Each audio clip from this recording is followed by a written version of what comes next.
इसमें जो 2-3 चीज़ें मैं बता रहा हूँ आपको, जैसे अगर कंपनी ने ये चीज़ सुधार ली है गियर वाली, हाँ। नीचे का क्लियरेंस थोड़ा बढ़ा देती है, तो इस गाड़ी में जो 2-3 चीज़ों की कमी है कि अगर आप नेक्सॉन का देखें बार बार, तो नेक्सॉन और SUV 300 को आप आजू बाजू में खड़ा कर दोगे तो वो बच्ची लगती है इसके साथ।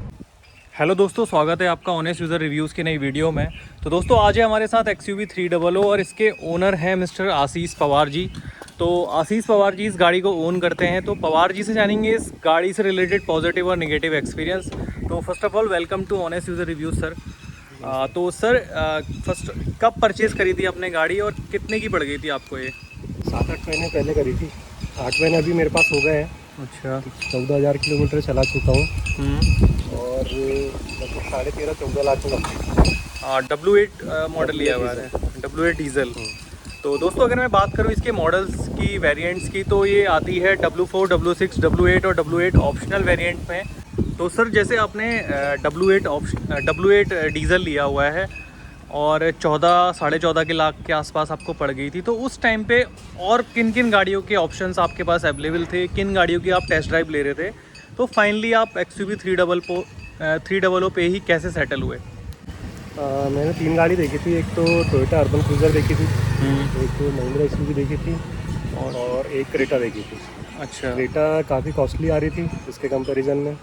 अर्बन क्रूज़र इससे चीप आ रही थी, लेकिन उसमें फीचर्स मेरे को अच्छे नहीं लगे। तो सेफ्टी रेटिंग में 5 स्टार थे उस समय, तो सेफ्टी रेटिंग के चक्कर में ले ली। अच्छा, तो जैसे सेफ्टी रेटिंग की जब बात आती है, डीजल में भी अवेलेबल है, तो नेक्सॉन का भी ऑप्शन था आपके पास। तो टाटा नेक्सॉन जो है मार्केट में अपनी सेफ्टी और सबसे ज़्यादा बिकने वाली गाड़ियों में SUV में सबसे टॉप पे है, तो आप टाटा नेक्सॉन के ऊपर क्यों नहीं गए? दिखने में मेरे को ज़्यादा अच्छी ये लगती है। अच्छा। लुक वाइज मतलब ये ज़्यादा अच्छी। अच्छा। और थोड़ी इसका जो शेप है थोड़ा बड़ा बड़ा लगता है। अच्छा। वो अच्छा लगता है। नेक्सॉन थोड़ी छोटी लगती है। अच्छा, तो इसके अलावा जैसे आप रेटा भी मार्केट में देख रहे थे, किया सेल्टॉस भी ऑप्शन थी, क्योंकि ये जिस रेट पे आती है उस टाइम उस रेट में क्रेटा और सेल्टॉस भी गाड़ियाँ स्टार्ट हो जाती हैं, उनका बेस से ऊपर वाले मॉडल मिलने लग जाते हैं। तो उसमें थोड़ा क्या होता है, एक कॉम्पैक्ट SUV मिल जाती है इससे बड़ी लेंथ की गाड़ी, तो उसमें क्या था, आप उन गाड़ियों पे क्यों नहीं गए? जो अभी सेकंड टॉप मॉडल है ये वाला।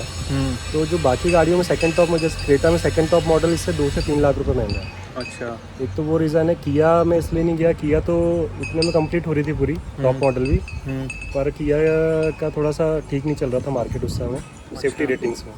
अच्छा, तो इसलिए हम इस पे चले गए। तो मेन आपका कंसर्न सेफ्टी रेटिंग था। तो सर इसकी फिर एक्सटीरियर से शुरू कर लेते हैं। तो एक्सटीरियर में क्या क्या चीज़ें आपको पसंद आती हैं जो कि अदर गाड़ियों में नहीं थी, और क्या क्या कमियां आपको इसमें लगती हैं? जो फ्रंट लुक मेरे को अच्छा लगता है बहुत, इसी वजह से मैंने उसको परचेज़ भी किया। ग्राउंड क्लियरेंस थोड़ा कम है, ये इसमें कमी है थोड़ी सी। हाँ। पीछे साइड में थोड़ा सा और उसको लंबा होना चाहिए था। अच्छा, लेंथ थोड़ी सी ज़्यादा होनी चाहिए थी, पर ठीक है, चलता है वैसे। लेकिन ये सब 4 मीटर SUV हैं, तो 4 मीटर लेंथ रखना है इनका, थोड़ा वो भी हो जाता है। जो भी रूल वाइज जो भी है, पर ठीक है। अच्छा। उतना कोई इशू नहीं है उसका, दिखने में अच्छी है। मतलब जितने भी मेरे फ्रेंड्स सर्कल में है, जहाँ भी मैंने जब गाड़ी लाई तो सबको अच्छी लगी। अच्छा, इसके अलावा कौन कौन सी गाड़ी ओन करते हैं आप? इसके अलावा मेरे पास स्कॉर्पियो है और स्कोडा रैपिड है। अच्छा, तो जैसे महिंद्रा की गाड़ी आप पहले भी ओन करते हैं, स्कॉर्पियो है आपके पास, तो महिंद्रा का सर्विसिंग एक्सपीरियंस कैसा है और पार्ट्स की अवेलेबिलिटी कैसी है, और पार्ट्स की कॉस्ट कभी आपने कंपेयर करी अदर कंपनीज़ की गाड़ियों से? हर चीज़ में अच्छी है, यानी आप सर्विसिंग कॉस्ट देखो वो भी कम है और मेंटेनेंस भी बहुत अच्छा है, और जो स्पेयर पार्ट है वो भी इजीली अवेलेबल है। अच्छा। दूसरी कंपनी के कंपैरिजन में। और इनका कस्टमर सपोर्ट कैसा रहता है जब आप जैसे स्कोडा रैपिड ओन करते हैं?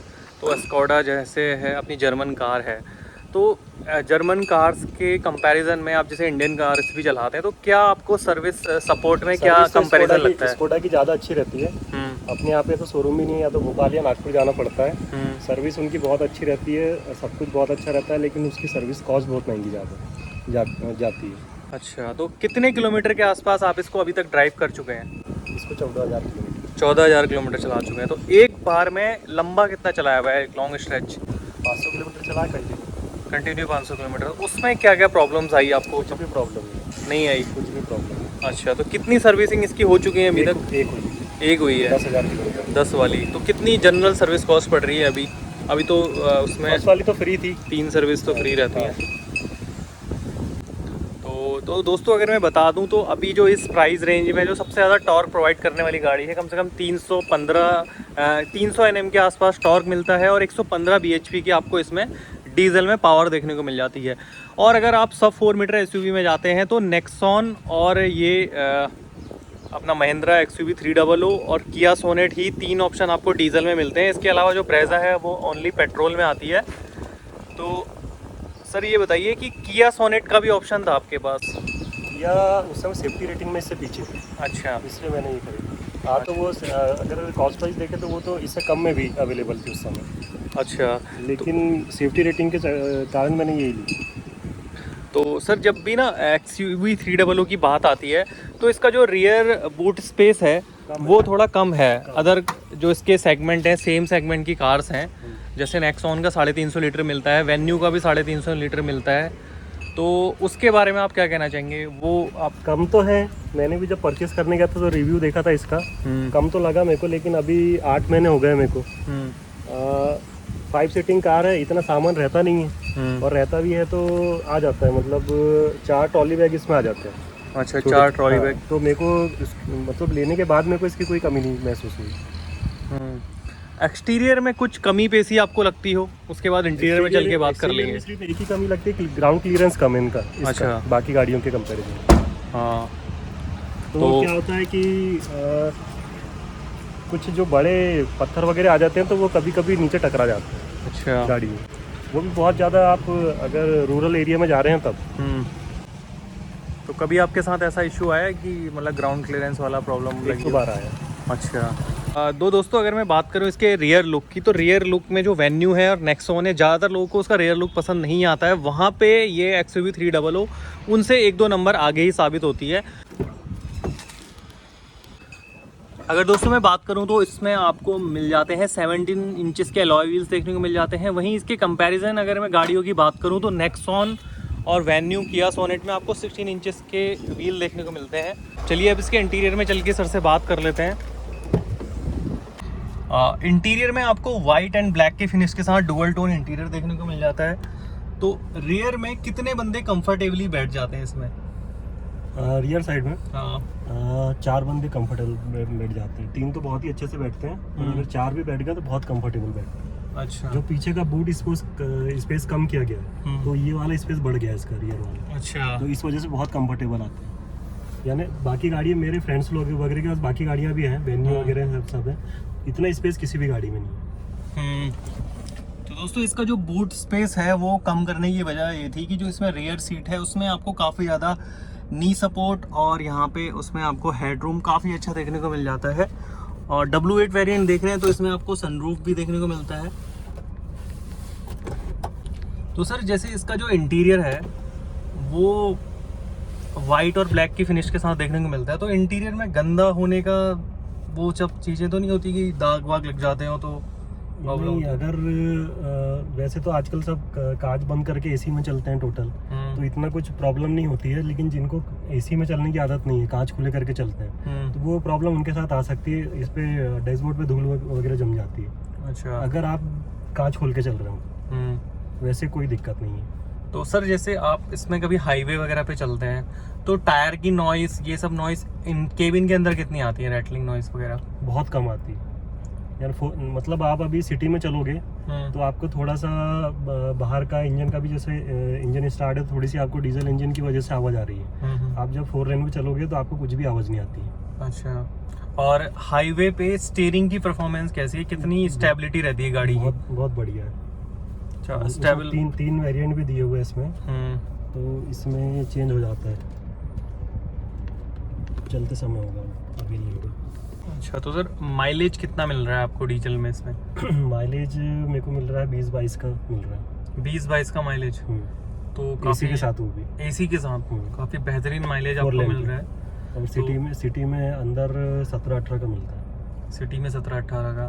तो कहीं पे सर इंटीरियर में आपको फिट एंड फिनिश की प्रॉब्लम लगी? जैसे मैंने एक रिव्यू लास्ट किया था तो वो बता रहे थे कि ये डोर के यहाँ पे आसपास से और सीट बेल्ट के पास से खड़खड़ की आवाज़ आती है, कुछ मतलब कुछ जैसे बजने जैसी आवाज़ आती है। तो आपने कभी अपनी गाड़ी में ऐसा फील किया? कुछ आवाज़ नहीं आती है। अच्छा, तो इंटीरियर में अगर मैं कंपेयर करूं, जैसे स्कोडा चलाते थे आप, स्कोडा चलाने के बाद ये महिंद्रा की गाड़ियाँ चलाते हो, तो कितना इंटीरियर में उसमें फिट एंड फिनिश का अंतर लगता है? नहीं, दोनों अपनी जगह सही है। वो स्कोडा सेडान मॉडल में है तो उसका एक अपना मजा है, उसको तो किसी एंगल से फेल कर ही नहीं सकते। वो तो बहुत अच्छी है अंदर से, मतलब कोई साउंड नहीं है उसमें, बहुत अच्छी लग्जरी गाड़ी है। हाँ। और ये मिनी एसयूवी तो दोनों अपनी अपनी जगह अपनी अपनी वैल्यू रखती है, इसमें भी कोई कमी नहीं है। अच्छा, कोई बंदा जैसे आज के टाइम पे XUV 300 परचेज करना चाह रहा है, तो आप उसे क्या सजेशन देना चाहेंगे कि वो 14-15 लाख के बजट में XUV 300 पे जाए, या कुछ और पैसे बजट अपना थोड़ा सा बढ़ा के 1 लाख रुपए, 1-1.5 लाख रुपए इससे बड़ी गाड़ियों पे चले जाए? अभी तक मेरा जो पॉइंट ऑफ व्यू है उसमें तो अगर 13-14 लाख का बजट है आपका, तो आपको इसमें जाना चाहिए। अच्छा, SUV 300 में जाना चाहिए। बाकी मार्केट में दूसरी गाड़ियाँ मिली, कुछ 2-3 चीज़ें मेरे को इसमें कम भी लगी, तो जैसा पब्लिक को लगे अगर उससे एडजस्ट कर सकते हैं तो ये ले सकते हैं, या दूसरे पे भी जा सकते हैं। तो जैसे आपने कम लगने में मेरे को ये है कि 4 लेन पे या सिटी में परफॉर्मेंस बहुत अच्छा है चलने में, पर गियर सिस्टम में क्या है कि आप इसके जब तक गियर पूरे डाउन नहीं करोगे, जब तक कि गाड़ी जगह पे से रन नहीं करेगी, बंद हो जाएगी। अच्छा, जैसे अब मेरे पास स्कोडा रैपिड है, आप चलते चलते अगर ब्रेकर आया, आपने गाड़ी स्लो करी और गाड़ी अगर आपकी 3 नंबर में चल रही है, तो वो 3 नंबर आपको गियर चेंज करने की जरूरत नहीं है। और अगर आप उसी को कंपैरिजन करेंगे SUV 300 से, तो आप अगर 1 नंबर गियर नहीं लगाओगे तो वो बंद हो जाएगी, 2 नंबर में ही बंद हो जाएगी। अच्छा, तो बंद हो जाती है। अगर आपकी गाड़ी की स्पीड चलते चलते कम हुई, तो आपने गियर अगर तुरंत डाउन नहीं करे तो बंद हो जाती है गाड़ी। अच्छा, ये सबसे मेजर प्रॉब्लम है इसकी परफॉर्मेंस में। एक सर ये बताइए, जैसे 6 से 7-8 महीने आप बता रहे हैं कि आपको हो गए चलाते हुए, तो उस टाइम पे XUV 700 भी लॉन्च हुई थी अक्टूबर में, जब आपने परचेज करी थी, तो उस टाइम पे यह होने वाली थी, सितंबर अक्टूबर में होने वाली थी। तो उसका भी जो स्टार्टिंग प्राइजेस थे वो 13.5 लाख से स्टार्ट किए गए थे। तो आपके माइंड में कहीं उसको लेके भी था कि मैं चलो इसको छोड़ के कुछ प्राइस रेंज बढ़ा के वो परचेज कर लेता हूँ? मेरे को मिनी एसयूवी लेना था। अच्छा, मिनी तो बड़ी है। अच्छा, मेरी फ्रेंड जोन में है एसयूवी 700 भी है, पर वो बड़ी है। अच्छा, तो आपकी रिक्वायरमेंट मेरी मिनी एसयूवी की थी। हाँ, कॉम्पैक्ट एसयूवी की थी। तो सर कुछ और निगेटिव्स आपको लगे हों? ये आपने पॉजिटिव काफी बता दिए गाड़ी में। हाँ। इंटीरियर को लेके, एक्सटीरियर में आपने बताया कि ग्राउंड क्लियरेंस थोड़ा सा कम है। इंटीरियर में कुछ और निगेटिव लगे हों इसमें आपको? जो इंटीरियर तो बहुत अच्छा है, कंफर्टेबल है, एकदम चलाने में बहुत कंफर्टेबल है। एक मैंने आपको गियर वाला बताया, दूसरा इसका मेरे को एक चीज पसंद नहीं आया कि इन्होंने म्यूजिक सिस्टम अच्छा नहीं दिया है। आपको सपोर्टिंग म्यूजिक सिस्टम इसमें लगेगा कुछ ना कुछ, जैसे मैंने भी बेस ट्यूब डाली हुई आपने देखा। अच्छा, एक वो चीज है।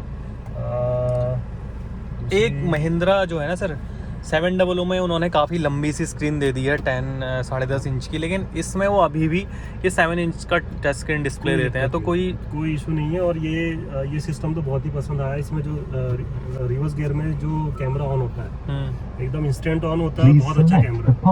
मतलब ये इतनी हेल्प करता है, पीछे में तो कोई गलती होना ही नहीं है आपसे।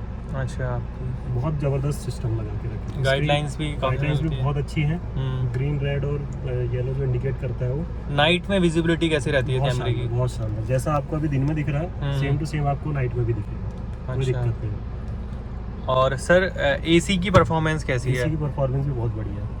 अच्छा, तो अब सर बात कर लेते हैं हेडलैम्प के थ्रो की। हाँ। कि नेक्सॉन में मैंने पता किया था, नेक्सॉन का मैंने रिव्यू भी काफ़ी किए हैं, तो वो बताते हैं हेडलैम्प का थ्रो उतना अच्छा नहीं है। हाँ। वेन्यू में भी सेम कंप्लेन है। तो XUV 300 में कैसा प्रॉब्लम नहीं? नाइट में ड्राइव करने में, कॉर्नरिंग में कोई भी प्रॉब्लम नहीं। फॉग लैम्प भी है, अगर आपको लग रहा है वो ऑन कर लो तो उससे और ज़्यादा विजिबिलिटी आ जाती है, बाकी ज़रूरत ही नहीं पड़ती। अच्छा, अपर डीपर दोनों लैम्प बहुत शानदार है, कोई दिक्कत नहीं थी। चीज़ मैं बताऊँगा कि इसमें दिक्कत ये है कि इन्होंने जो अपना वॉइस कमांड वाला ऑप्शन दिया है, ये नहीं भी देते तो किसी की रिक्वायरमेंट तो थी नहीं, बाकी इन्होंने दिया है तो ये प्रॉपर कैच नहीं करता। अच्छा, वॉइस कमांड कैच ही नहीं करता अपनी। अच्छा। आप जब बहुत ज़्यादा चिल्ला के बोलोगे तो वैसे तो रिक्वायरमेंट नहीं है किसी की, और इन्होंने अगर ये ऑप्शन डाला है तो इसमें थोड़ा सा इसको इम्प्रूवमेंट करने की जरूरत है। एक बार ये जो वॉइस कमांड वाला सिस्टम है ये काफी गाड़ियों में है। ये जो एलेक्सा भी उसमें XUV 700 में एलेक्सा भी दिया है, वो भी कभी कभी कंफ्यूज हो जाती है। नहीं, लेकिन ये तो कभी मतलब आप ये कब काम करता है, आपका ब्लूटूथ से कनेक्ट हो मोबाइल और आप जब किसी को कॉलिंग के लिए बोल रहे हो तब वो मतलब बहुत ज़्यादा जोर से चिल्लाने पे वो कैच करता है, नहीं तो नहीं करता। मतलब इसका कोई यूज़ ही नहीं है, मतलब मैंने तो आज तक इसका कोई यूज़ ही नहीं लिया। हाँ, मतलब वॉइस कंट्रोल वाला फीचर जो है। हाँ।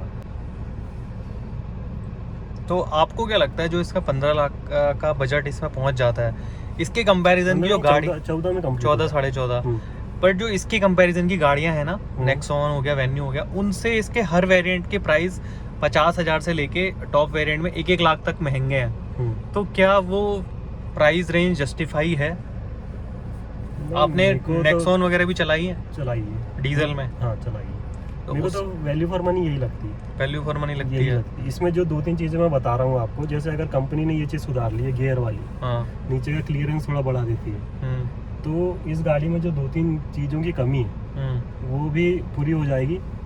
और बिल्कुल भी फिर, क्योंकि अगर आप नेक्सॉन का देखें बार बार, तो नेक्सॉन और SUV 300 को आप आजू बाजू में खड़ा कर दोगे तो वो बच्ची लगती है इसके सामने। तो थोड़ा सा वो भी तो चाहिए लोगों को, लुक मैटर करता है। लुक मैटर करता है ना। इसका थोड़ा मस्कुलर लुक लगता है बिल्कुल। नेक्सॉन के कंपैरिजन में। मस्कुलर है, और जो थोड़ी सी जो चौड़ाई है, इसकी चौड़ाई ज़्यादा है, तो ये कहीं ना कहीं हम लोग कंफर्टेबल हैं इसके लिए, स्पेशियस फील होता है। लेकिन जो महिंद्रा XUV 300 में जो इंटीरियर दिया गया है वो जैसे अभी काफ़ी गाड़ियों में अपग्रेड हो चुका है, जहाँ काफ़ी चीज़ें हैं, जैसे ये जो AC के कंट्रोल्स आप देखेंगे और ये टच स्क्रीन डिस्प्ले हो गया, इसमें अभी भी वही वाला पुराना वाला आता है। वैसे इसका फेसलिफ्ट आने वाला है तो उसमें हो सकता है ये सब चीज़ें अपग्रेड होती हुई देखने को मिले। तो आशीष जी, वीडियो में बने रहने के लिए आपका बहुत बहुत धन्यवाद। दोस्तों, अगर आप लोगों में से भी कोई अपना ओनरशिप रिव्यू हमारे साथ शेयर करना चाहता है तो वो नीचे दिए गए लिंक पे हमें मेल कर सकता है। वीडियो अच्छी लगी हो तो लाइक कीजिए, चैनल पे नए हो तो प्लीज़ चैनल को सब्सक्राइब कीजिए। जय हिंद, जय भारत।